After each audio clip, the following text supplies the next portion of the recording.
6e étage, nous descendons.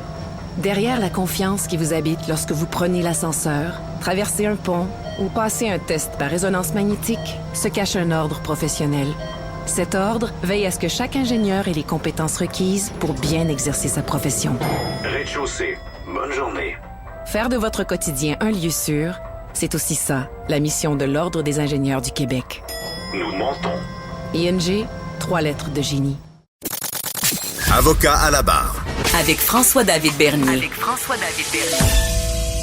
La Cour suprême en matière de gaz à effet de serre avec le carbone vient de rappeler aux Canadiennes et Canadiens que les changements climatiques constituent une menace pour l'avenir de l'humanité et ça peut plus être ignoré. Gros jugement de la Cour suprême sur le carbone, la tarification du carbone et on parle souvent de sujets importants, mais là, on parle de l'avenir de l'humanité avec Maître Frédéric Bérard, docteur en droit que vous connaissez. Bonjour, Frédéric. C'est quand même une grosse pression. Ça. Ouais, t'as un gros sujet, gros dossier. Tout ce qu'on a parlé avant est insignifiant, non, à la blague, parce que là, l'avenir est en jeu et c'est la Cour suprême parce que souvent on entend parler de changement climatique, puis la plupart des communs des mortels voient ça comme bon, pas dans ma cour. Mais là, c'est rendu que la Cour suprême se prononce là-dessus. Explique-nous un peu c'est quoi, parce que tout le monde a entendu parler là, des tarifications de carbone, mais qu'est-ce que ça vient faire dans tout ça, là? Ouais, ben écoute, t'as raison de le dire, c'est une très, très grosse décision sur un sujet qui, si ce sujet-là n'est pas primordial, je ne sais pas c'est quoi un sujet primordial, puis okay. Je suis content qu'on puisse en parler un peu ce matin. Ça peut avoir l'air un peu technique en droit constitutionnel, mais dans l'essence, je pense que ça se comprend relativement bien. En gros, le fédéral a adopté sous les libéraux une loi sur la tarification du carbone. Qu'est-ce que ça veut dire, ça? Ça veut dire qu'on oblige les plus grands, les émetteurs de carbone à payer une taxe sur le carbone qui est évaluée à X dollars la tonne, par exemple. Okay. C'est un peu une espèce de permis de polluer, donc c'est pas idéal, mais en même temps, les économistes et les environnementalistes sont en faveur de manière générale parce qu'au moins, il y a un coût associé à la pollution. Or, il y a déjà plusieurs provinces au Canada qui ont adopté des régimes similaires, par exemple Québec. Ceci dit, il y en a d'autres comme l'Alberta qui, elles, n'ont pas adopté des régimes du genre pour des raisons assez évidentes parce qu'ils ont souvent il y a une question idéologique aussi, mais il y a des questions plus pratiques parce qu'ils ont souvent plusieurs pollueurs comme par exemple les producteurs de sable bitumineux albertains. Alors là, le fédéral donc dit, moi j'adopte cette loi-là. Et là, évidemment, l'Alberta, la Saskatchewan et même Québec, qui n'est pas assujetti actuellement, sont allés chialer en Cour suprême en disant non, on veut pas que le fédéral nous oblige cette tarification du carbone, c'est pas tes affaires, c'est pas à lui de nous dire comment gérer l'environnement sur le territoire de notre province et ainsi de suite.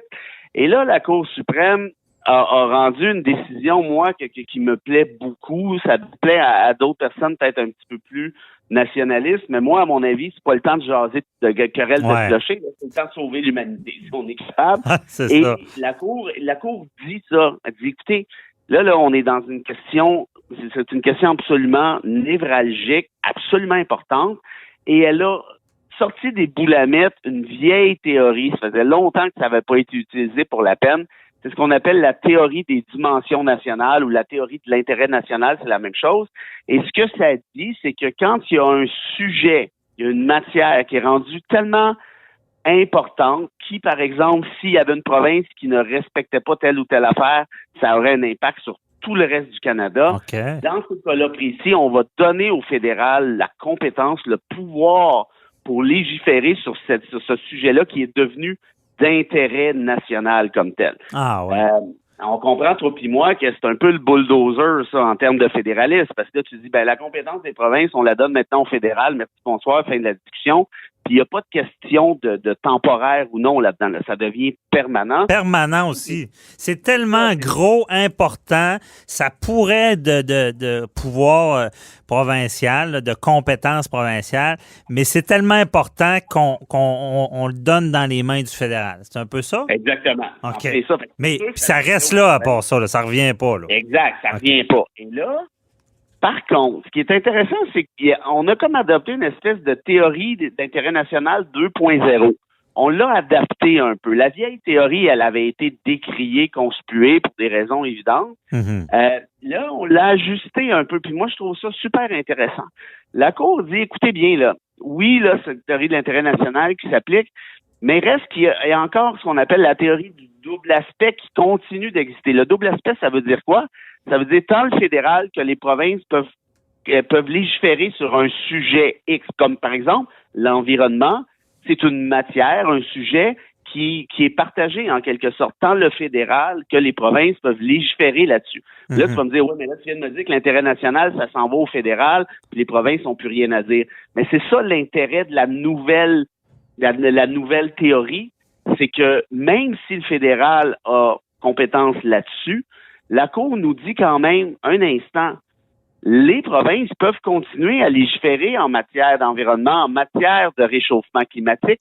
C'est seulement que la loi fédérale, ici, sur la tarification du carbone, devient une espèce de filet de sécurité. En d'autres termes, c'est un plancher. Le fédéral a le droit de mettre le plancher en disant ça, là, c'est le minimum. Mais si vous, les provinces, voulez aller plus loin, aller plus loin, il n'y a pas de problème. Puis, et ça, je te dirais que, un, c'est pas fou, deux, même ça tombe sous le sens. Trois, ça fait en sorte que les provinces, comme Québec, qui respectent déjà les objectifs de la loi fédérale, ben ça change absolument rien pour elles. Et quand Sonia Lebel, que j'aime beaucoup par ailleurs, est allée dire on est déçus de la décision parce que là, ça va nous empêcher de c'est de la bullshit. C'est pas vrai du tout. C'est même le contraire. Vas-y, fais-en plus parce que c'est un filet de sécurité. Les provinces qui peuvent chialer, c'est par exemple l'Alberta, qui, elles, demain matin, vont être assujetties à des nouvelles normes. Elles, ça fait pas leur affaire. Mais entre toi et moi, la Cour a raison de dire, je crois, c'est parce que s'il y a une ou des provinces qui refusent d'agir en matière de réchauffement climatique, évidemment que ça a un impact sur toutes les autres provinces, sur l'ensemble du Canada. Oui. De là, l'intérêt de la théorie de l'intérêt national. Ah, c'est vraiment éclairant. Là. J'avais pas suivi ça vraiment, mais ça apporte un enjeu. Ben, il y a un enjeu d'environnement qui est très important, mais c'est ça. Est-ce qu'il y a des provinces qui sont craintives? Parce que, bon, c'est tout le temps ça, le précédent.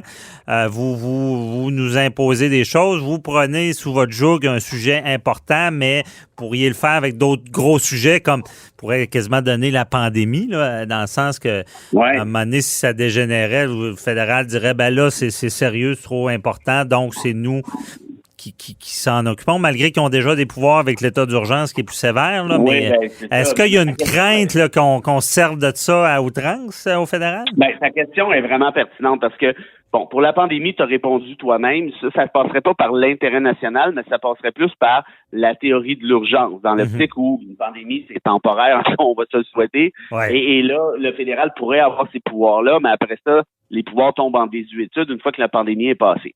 La question que tu poses, au-delà de ça, c'est de dire, est-ce qu'on va créer une nouvelle tendance? Et donc, aussitôt qu'un sujet va devenir un peu, complexe pour les provinces, est-ce qu'on va avoir tendance à balancer ça dans la Cour du fédéral?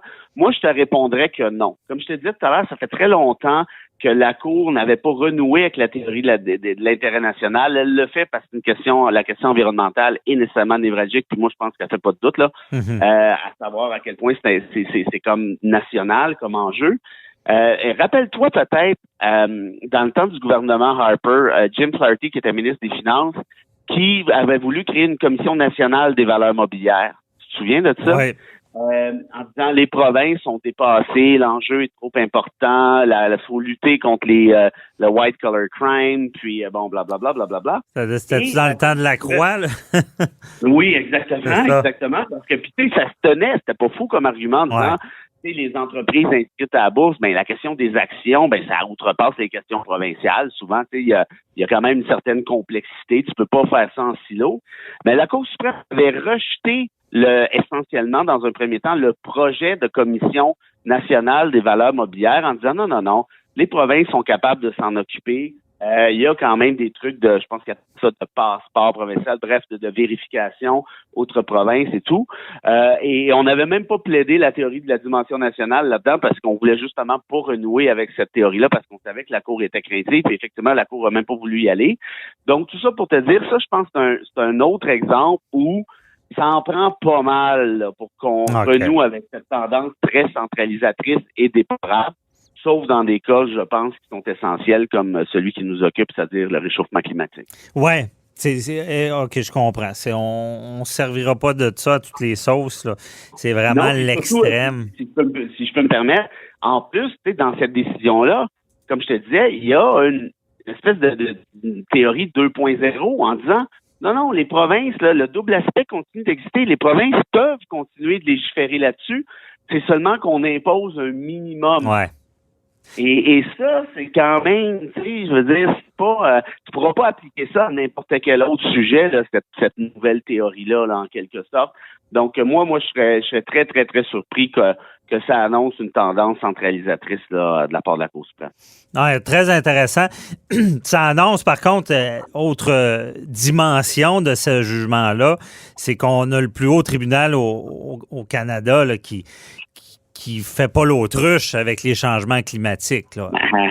Et là, tu fais bien de le noter parce que c'est pas qu'il y a des décisions là qui s'en viennent sur des actions collectives contre le gouvernement en matière environnementale et ainsi de suite. Fait que toi, là, les tribunaux inférieurs sont obligés de tenir ça en considération, là. Mm-hmm. C'est la Cour suprême qui vient de te dire, hey, c'est sérieux cette affaire-là, là. Et le feu est pris dans la cabane, là, faut faire quelque chose. Donc, toi, tu es un tribunal inférieur, tu gardes ça en tête. Et si l'histoire remonte devant la Cour suprême, ben là, la Cour suprême est quand même un peu malvenue de dire, non, finalement, c'est pas si important que ça, là. Ouais, c'est ça. C'était vraiment intéressant. On va voir la suite, là. Mais dans le sens, c'est plus une histoire de sorcière pour faire peur aux enfants. C'est réel. Parce qu'il y en a qui pensent ça encore. Et quand ces juristes-là le disent, là, c'est sûr que ça aura, comme tu dis, certains impacts pour d'autres causes. On suivra ça. Hey, merci beaucoup, Frédéric Bérard, d'avoir éclairé d'un sujet qui peut sembler très important, comme on l'a dit, l'humanité, et qui pouvait sembler aride, mais on comprend bien là, qu'est-ce qui se passe avec ça. Un plaisir, mon ami. Puis si on sauve l'humanité, on pourra peut-être continuer de parler d'autres sujets. Oui, effectivement. On va contribuer. Hey, merci. Bonne journée. Bye-bye.